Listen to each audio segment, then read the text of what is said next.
Hello everyone, hope you are well on this Monday. In the United States, it is Memorial Day, and I think we should remember the reason for this holiday, and it is to honor the sacrifice that was made by those who have defended freedom, defended this country. It is ironic that my last video, I talked about how it seems, or it looks like, a lot of people have just gone completely nuts, right? Completely nutso on a grand scale. And I believe that. I believe there's still a lot of good, of course, good people. But it's just ironic and kind of humorous that on the video, since I made that video has received the most hate mail. I've gotten the most hate mail and hateful comments from that video, which is, I guess it kind of proves my point in a way, but kind of sad in a way, really. But it's very interesting. Human behavior is very interesting. Today, I want to talk about how the forecast for food prices is not good. Not good at all. I mean, I imagine you could probably guess that. You're out there, you see it. But food price forecast is just skyrocketing, and it's going to get way higher. There are some things we can do. I'll talk about that. I also have a good verse at the end of this, so please stay tuned for that. It's really good. It goes along with the holiday too. And but there are some things we can do to try to hedge this. I'm going to talk about some things like that. But food price forecast is not looking good. The USDA has raised food price forecast to its highest level in 42 years. They describe it as a third wave of United States food inflation. And I think this goes for Canada as well, for the most part. And it will dwarf, they say it will dwarf prior price increases.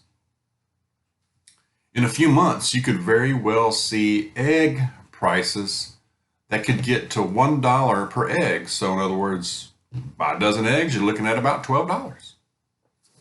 Now that could vary a bit in different parts of the country, but we could very well see that in a few months. I mean, that's unimaginable really right now. But when you look at how much it has increased, food prices in general has increased over the last couple of years, it could get there.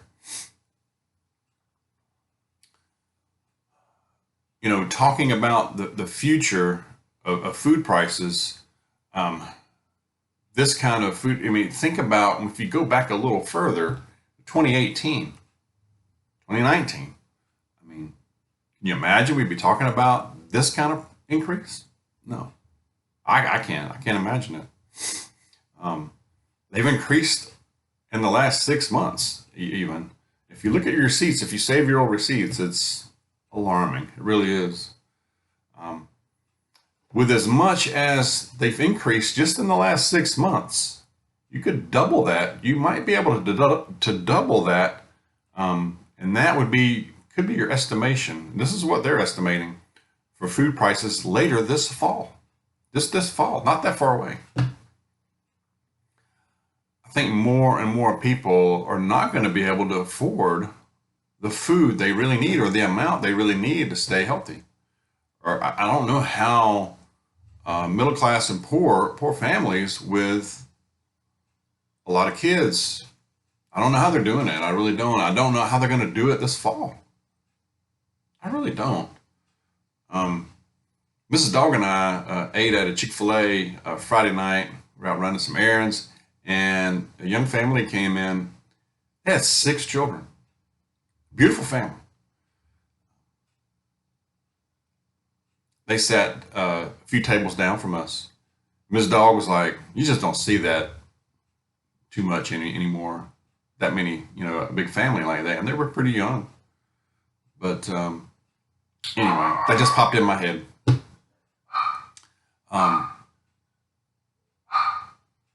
Talking about middle class, in this article talked about the way these prices are going to increase. It could actually really cut into and severely hurt middle class and even upper middle class families. Okay, because we're already dealing with energy, housing, groceries, fuel. All those increases are also hitting us, right? All at the same time. So add on to that another 20% increase in food costs. You have a serious crisis. We really do. I think we could be looking at that. The issues surrounding the food price increases are multiple. It's not the war, no. It's a combination of diesel prices, fuel prices, fertilizer prices, energy prices. These energy prices keep rising. Seed and feed prices. All of those put together have doubled or even tripled just in the last year, especially the feed and seed, from what I hear. Add to that transportation costs, distribution costs, fuel costs for truckers that just resonates all the way down and ripples down to everything. It's about everything's delivered by truck or railroad. So this has a cumulative impact. It's going to hit really hard. Okay, we're already feeling it. And this cumulative impact, it has that flow, like we're talking about, food supply chain, to the field, to the processors, all the way down to the supermarket. And that's where we get slammed, right?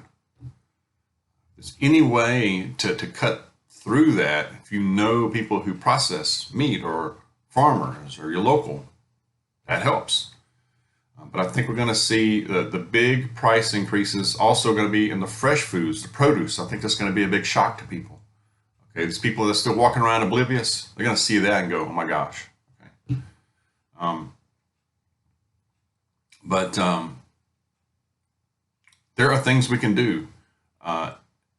I think, and I've heard some people say this, but you might want to go ahead and get holiday food, at least the holiday food. It's not too early to think about that. I mean, really, it's kind of weird to think about that. We're hardly into summer here, but think about getting holiday food, that the food that's shelf stable, that doesn't, it's not perishable. I want to look at getting that now. Prepare, cook, make foods that you would normally buy that's already prepared. That can save you some too. These gardens, and I hear, we have one, but I know a lot of people, a lot of you out there have victory gardens. The harvest that you're going to get from that garden is going to be worth 50% more. It is 50% more now than it was 3 months ago. Think about that. So grow what you can and keep doing it.